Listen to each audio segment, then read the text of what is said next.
Another really important topic is transparency and opacity. And to demonstrate this, we're going to recreate an ad that one of our designers over at the NAPP created for this Wacom tips booklet, those Wacom pen and tablets. And the way it starts is with a background. So open up lesson 4A, but open up B, C, and D as well, because we're going to use all those images. Okay? And the first one we come across is lesson 4B. It's got this Wacom tablet on there. Well, what we want to do is put this tablet into this image, all right, on top of this background.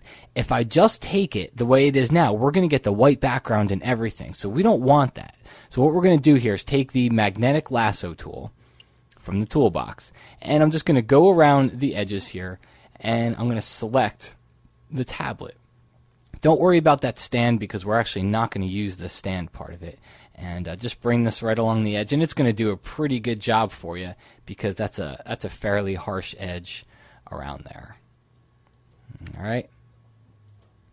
And all I'm doing is just bringing it around the edge. Every once in a while I click to drop an anchor point.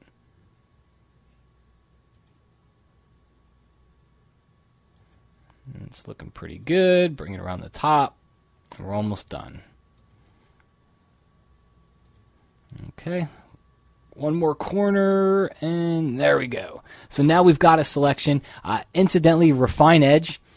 Give this one a click here. Just click on that dialog box, and it opens up a whole dialog where if you change, you can change the background here. We can go with white or we can go with black. And I can see how I did on my selection. I might just take contract and just bring that contract percentage down a little bit. It's going to just kind of bring my selection edge in a little bit. And then if I come down here under smooth, I can kind of smooth those edges just in case I get any of those jaggies, and then hit OK. So we'll get a better selection edge. Now the next thing I want to do is I want to move this object into the other document. So I'm just going to copy it, all right, Command or Control C, bring it over into this other document, lesson 4A, and I'm going to paste. And you see what it did? Because we only selected the Wacom tablet, it didn't take any of the white. All right, and it put it onto its own layer in the new document. And I'm just going to move it down a little bit, right down toward the bottom. But what's important about this is to just take a look here. I'm going to hide the background layer. Look at what it did. Look at everything else around it. Because up until now, we've seen a lot of layers that basically whatever's on the layer encompasses the whole layer. But here we've got this checkerboard.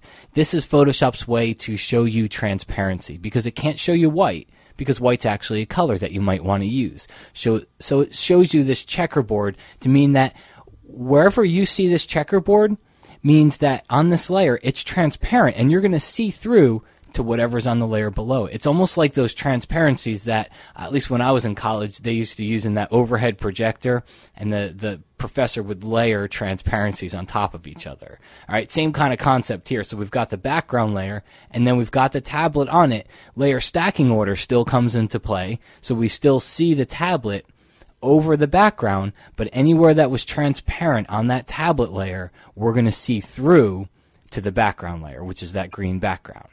Okay, so let's bring a couple other images in here. Lesson 4C, you can see here I've already gone through the trouble of taking out this off of the background for you, so you can just select it. Just go to Select All, copy, and then bring it into this document, paste it in, move it up into the top middle area here, and then we'll do the same thing with 4D, copy, bring it in here, paste it in, and move it down, right down here toward the bottom. This is a perfect example of where that whole transparency stacking thing comes into play, because the stacking order still takes precedence. The stacking order still comes first. You can see the flowers are still above the text.